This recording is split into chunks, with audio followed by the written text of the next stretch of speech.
Hey everyone, welcome to your final lecture for week 2 in technical writing. This lecture covers technical writing and technical communication research methodologies. They're a little bit different than what you might expect, and I'll give you a second to kind of reflect maybe on the kinds of research you've encountered so far in your undergraduate career. Unfortunately, in a 5-week course, we're not really going to get to experiment with these different types of research. But it is terminology I do want you to know, because maybe it'll shift how you think about technical research beyond the university as you're starting to think about your career, because this is the kind of research you'll see in the workplace, used by businesses to stand out from another business, or maybe to make a little bit more money, if you want to look at it that way. But here's my presentation. Let's start here with the academic versus technical research. The research I think about most when I think about academia and universities is the stuff that you might remember from E110. And maybe as you're reflecting on it right now, you're thinking about those lessons you had, which maybe you paid more or less attention to, that were about, using a library database to find a source, evaluating whether it's peer reviewed, evaluating whether it's trustworthy, and so on. That's what we think about, I think, when we think about like kind of really focused academic research. And we have students here across the majors, right? I said we have sociology, so maybe you've done research that is like survey based, or research that looks at, when people make decisions and how they make them in a public setting. We also have chemistry and science majors. So maybe now that you're at the end of your undergraduate career, you're starting to think about lab research or bench research, and how you can, push the envelope forward by doing that kind of stuff. So you see a lot of that in academia, but I think what gets left out a little bit is technical communication, technical writing, or kind of what I just put here as technical research. So here's how it's a little bit different. And I've broken the research down here into a kind of water metaphor. I took a class during my time here at UD called Blue Humanities, that was all about how does water intersect with our culture, with our art, with our literature. And it was a really interesting course. So of course, me sitting there as a technical writer, I was thinking, how can I use water in my teaching? So this is what I came up with. I like to think about technical writing research as existing on 3 levels. The first being the surface level. The second I've called the scuba level, and the last one I've called the depths of research. And so, here's how maybe it's a little bit different, and I'll share at the end of the presentation here a little bit of my own work. But I think there's surface level research that can be really important to technical writing. So I talked before about considering your audience, and when we're talking about a big picture, right? Like I want to communicate to Americans, or I want to communicate to people in Delaware or people in the Northeast of the US. We have to have some way of figuring out what people in those areas talk about.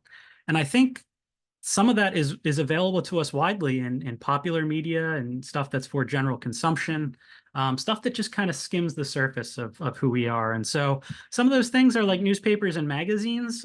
Newspapers, they have stories of what's going on, but if you pay attention to the hierarchy, if you pay attention to people who are being quoted, in a story, and that goes for magazines as well, sometimes you just get a sense of what people are thinking about and how people are talking about a particular topic. And that's really important when we are considering this stuff in tech writing, right? If I wanted to write a manual or write something that reaches those people in particular, these publications give me a good way to just learn what do they usually talk about. And the same kind of goes for TV and radio. If you watch local news, you see over a couple nights what seems to be the important stuff right now, what might be really fresh on people's minds. And radio shows, I should probably, I think I said this last time I did this lecture, so maybe I should go and do it. But streaming video and podcasts are definitely in there, right? If I want to enter a conversation about, let's say cooking or something like that, and there's 3 or 5 really important cooking podcasts I should probably be up to date on what those people are talking about, because that gives me a really good starting place for who my potential audience is and what they tend to respond to. And then the same sort of goes for websites like Twitter, Facebook groups, and blogs. I brought up in the first week, we looked at a Twitter thread, and if you wanted to do a little bit deeper research, you could just go in and look at people's replies. Do they tend to agree what's being said, or do they have messages that say, no, I think about it in a totally different way? And you start to get a sense of like, hey, is there actually agreement on what's going on in the conversation? Same goes with Facebook groups. There's groups dedicated to all different kinds of hobbies, interests. And if you want to start writing information for those hobbies and interests, sometimes it's good to just go and see what people are talking about. And the same goes for specialized blogs. I guess the only caveat now with websites and online stuff, particularly in the artificial intelligence age, is that I guess a lot of the content out there is starting to be kind of bot created, or not really created by humans. So maybe that's something to consider as you use the web to do this surface level research. But those are all interesting questions you can just kind of pick up, and it's just freely available to you. Maybe maybe if you have hobbies and interests, you're already thinking about podcasts and things you listen to or read, and hey, you already know how people tend to talk about a topic. So that gives you info on how you might address them if you're going to write a technical piece intended for that audience. The next level is scuba level research. So if I put on my mask and dive a little bit deeper, I can reach maybe a little bit more more info. You find publications that are written by expert writers and consumed by expert readers. Sometimes this stuff has more of like a public relations feel to it. But trade and technical publications, for technical writing, we have professional societies like the Society of Technical Communicators that I really like, and we have our own technical communication magazine that kind of tells you what's of interest to experts in technical writing right now. What are they looking at? Another example would be academia. We have the Chronicle of Higher Ed, and then another website called Inside Higher Ed, where all the content is basically produced by people who are working in the area. And so if I look at a newspaper or magazine, I might get all kinds of commentary on what universities are or should be. But here on the scuba level, it's like people who are in the universities and are thinking about the same questions. So you get just kind of like a deeper sense of things. And the same goes for business reports. I forget if we have very many business majors this time around. But in the Wall Street Journal, you get a particular look at what businesses are or should be, or maybe what their share price should be. But if you dig a little bit deeper, you put on your scuba mask and get into the nitty gritty kind of stuff, you can read business reports that outline what's going on in a business, where's money going to, and from there, maybe you can pick up how much something is worth a little bit more specifically. And then there is that depths of research, kind of special literature, kind of academic side of things too. This is like peer-reviewed publications, stuff where it doesn't get published unless 3 or 4 experts read it and say, yes, that looks really good. We can put that in an academic journal. Sometimes this stuff tends to be a little bit more on theory, where instead of telling you how to like practically do things, they're going to tell you this higher level way of thinking about what something should do and how it can accomplish those ends.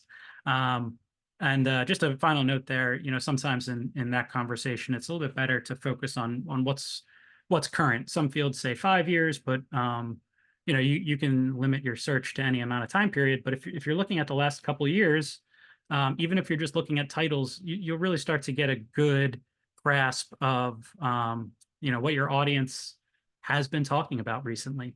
And so these are levels of research that are just a little bit different than sitting down, doing a library search, finding something that's specifically peer reviewed in order to put into a research paper. These give you kind of a holistic picture of an audience, of your maybe non-technical and semi-technical and fully technical readers, in a way that I think is, I don't want to say it's a little bit better than academic research, but in some ways, I think it is. I think it gives you a more holistic picture rather than just this expert look on things. Technical research continued, just some other kind of reminders, methods you can use. that are they're specific to tech com maybe, but maybe in sociology you've seen these also. But user experience is another one. I brought up Nielsen Norman before, but here are some tactics you can use. One from Lannon and Gurak is that research often involves discussion with technical experts. And so, if you're going to give a talk or if you're going to write an article that, you pick up the phone, you call your Professor Repetto and say, hey, I'm writing a technical writing research paper. And can I get maybe some info from you, maybe some quotes or something like that. The above, including talking with technical experts, everything up to now is kind of like secondary research. And that is, I guess you would consider that more academic than not.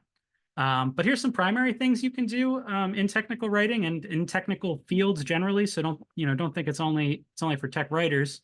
But you can conduct interviews, you can do ethnographies, you can launch surveys. Some advice for that stuff: if you're going to conduct an interview, go in having a plan. They can be boring if someone's just reading a list to you and saying, my next question is this, my next question is that. But if you have a plan of how you want the conversation to go and the topics you want to hit, that makes an interview feel a lot more like a conversation than something that just feels like you're hitting bullet points. In an interview, you want to avoid biasing the participants, so you can ask a lot of to what extent questions rather than does this make you feel mad? You could say something to what extent do you have emotions about about this particular piece of writing or something like that. So again, you're not biasing the participant towards your point of view. Lastly, getting the participant to tell a story can be really effective. A kind of catchword right now in technical writing is narrative inquiry. And so when we're thinking about website design now in tech writing, sometimes the best way to get info is just to go to a user and say, hey, I saw you logged on.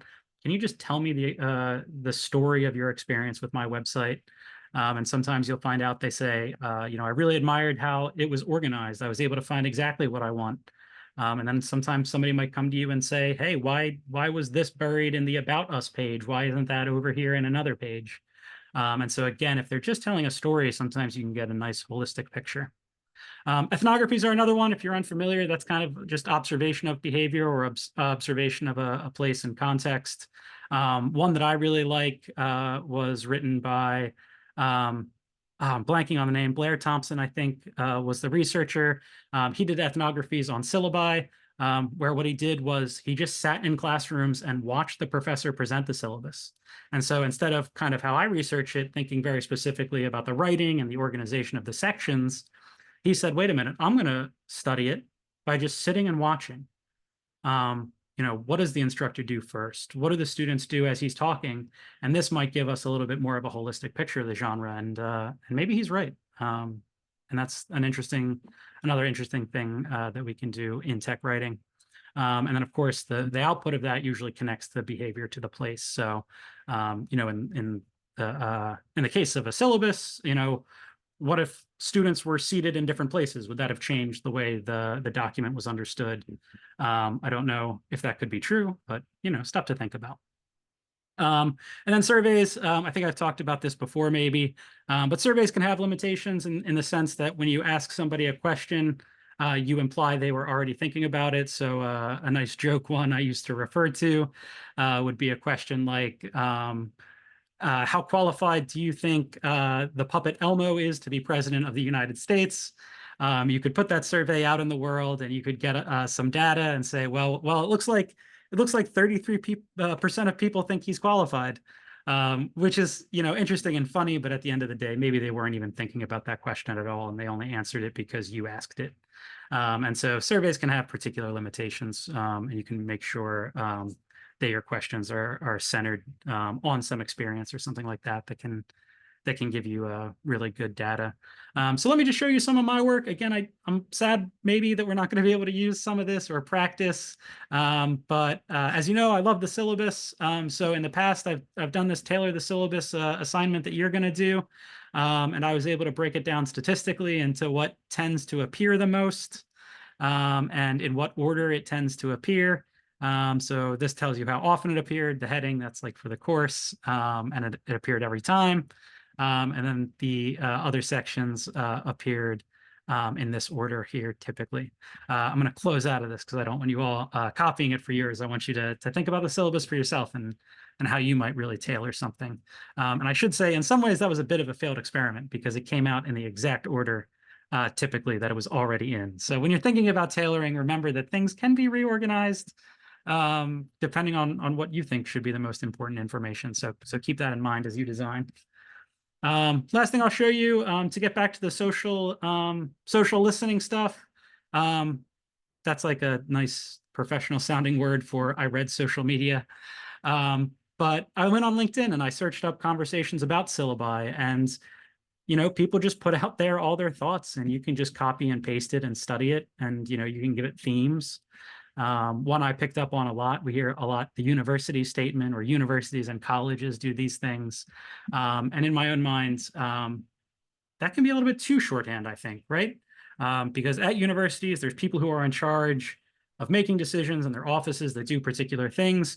And so when we say the university, I think sometimes we're just discounting that it's real people making real decisions. And when you say you're mad at the university, it doesn't really tell me who's accountable for your anger. So that's kind of my own research. Again, like I said, it's not it's not a video of me sitting here reading old textbooks and old literature and coming up with a new idea, but it's really going out in the world and trying to see what I can pick up from it. So these are ways that I kind of inform the rhetorical situation for myself and inform the opinions I'm going to put forward. So with that, again, we're not going to get to practice these so much, but important information for you to know for sure.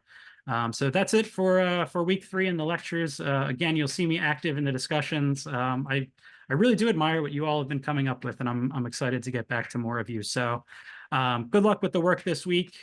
Reach out if you need anything at all. As I said, I'm around campus in person. If you're here and need help, I'm always accessible by email, and I can always put together a time for a Zoom call. So reach out anytime. Good luck with the work. And yeah, I'm looking forward to the rest of this course. Everyone seems to be doing great so far. All right. Thanks, all.